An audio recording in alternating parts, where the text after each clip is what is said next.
Hey everyone, as you continue to develop this essay that we're working on, this analytical essay, the one about the fairy tale, a few pointers I want to give you, a few elements I want to give you a heads up about, things that I want you to keep in mind while you're working on this essay. Again, there's really no new information here, but these are things that I find with other students that get easily overlooked, and they are important elements to an essay, to any essay really. So as you're working on this one, have these things in mind. If you're working on the essay now, if you've already done the essay, go back and look at it and make sure that you have these elements in there. It's going to be really important to your overall score for this assignment.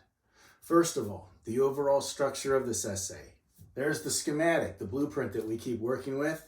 I'm going to keep putting that on the board every time we do an essay because I want to remind you that all these essays come down to the same basic structure, and that's it.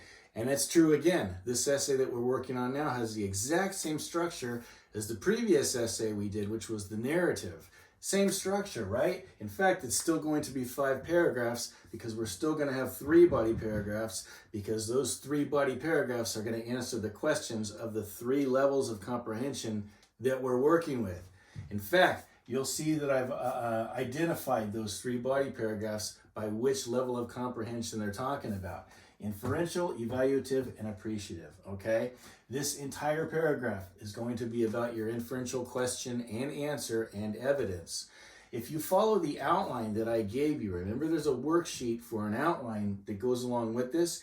It's exactly the same information. That's why I gave you that outline. So don't skip over it. Really do fill it in. And as you're writing this essay, work from that outline. That's the whole point of having an outline. It's what keeps you on target. It's what keeps you from going off on other tangents and talking about things that have nothing to do with your main idea. If you do go off on a tangent, get rid of it. It doesn't belong in this essay. So this one's your inferential, this one's your evaluative, this one's your appreciative. Now, here's the easy part, the nice part about these body paragraphs. You've already got the structure pretty much taken care of if you did that outline. If you did the outline worksheets, the whole point of it was to give you these body paragraphs, right? The intro and the conclusion will come later, but the body paragraphs are taken care of in that outline worksheet. So for example, this paragraph is going to cover my inferential question about my fairy tale, right? And like I said, the topic sentence is already taken care of because, hey, remember I had you come up with a question and then an answer? You came up with an inferential question and then you answered it, and then the rest of the paragraph is giving your evidence as to why your answer is the correct answer. That's it. That's what's going on in that body paragraph. So what is the topic sentence? It can be this, okay? It can be this. You can put the question right there, your inferential question, if you want to. There's my inferential question. What was the one I was working with Little Red Riding Hood? Oh, has this wolf killed before? So that's the question I'm going to put right there. First sentence, has this wolf killed before? Then I'm going to put my answer. Yes, for a variety of reasons, I do believe this wolf has killed before. That can be your topic sentence. Yeah, I know technically that's 2 sentences. That doesn't matter. There's no rule chiseled in stone that says a topic sentence has to be 1 sentence. It really doesn't. It has to be an idea, okay? So if you need 2 sentences to set up your idea, that's fine. You can do that. It's totally permissible, regardless of what you might have heard in past classes. Something else I want to point out. I started it with a question. That's okay too. There's no rule that says you can't start a body paragraph with a question. In fact, it's a great way because you're making your reader think about something and then you're pointing them in the right direction by giving the answer. Now, if that bothers you, if you just cannot stand the thought of starting a paragraph with a question, you don't have to. Because essentially, really, if you look at just the answer to my question actually is my topic sentence. That is the main idea. For a variety of reasons, I believe this wolf has killed before is a topic sentence because it is the main idea. This whole paragraph is explaining why I think that wolf has killed before. And that's why it's fair game to do it that way, okay? So if you want to just take the answer from the worksheet and make that the first sentence, you can do that too.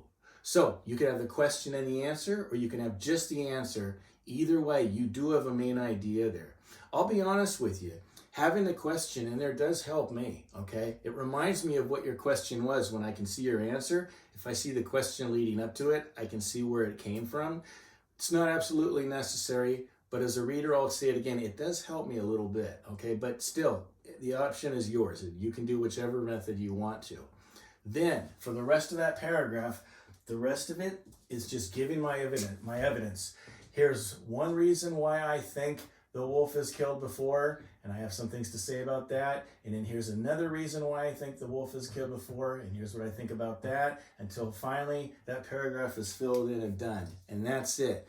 That is the body paragraph. I'm going to do the exact same thing here for the evaluative and the same thing here for the appreciative, okay? So that takes care of your body paragraphs. What about the intro? Well, just like we talked about before, nothing's changing there essentially either, right?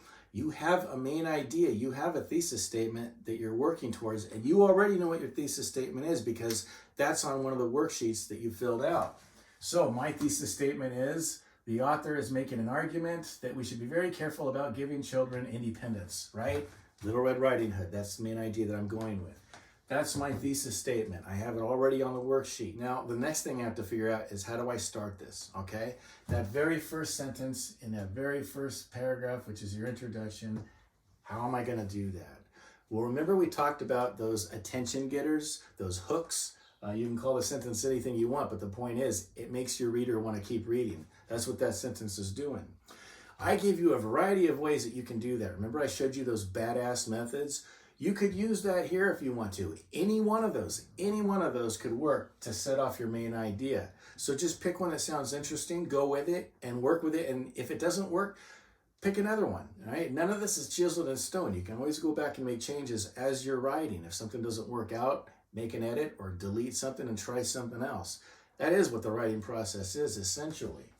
So I'm going to start with a quote, okay? I'm going to go online, I'm going to Google childhood independence famous quotes and just see what comes up. I bet a bunch of stuff is going to come up. And I'm going to find that perfect quote, according to blankety blank blank, children, blah, blah, blah, blah, blah. So there's one way I can start this. I just gave an interesting quote attributed to somebody who's an expert in the field, and that's going to get me started. So essentially, I have this thing pretty much set up. I've got that very first sentence introducing my idea, and I've got my main idea, my thesis statement right here. Everything else is just filling in this space with explanation, okay? I'm not going to put a quote there and then just leave it and just put my thesis statement. I need to gradually transition into it. So I've got a quote there. Maybe now I can start talking about the importance of that quote and what it actually means and how it affects children and how we should think about children and independence and blah, blah, blah, blah, blah.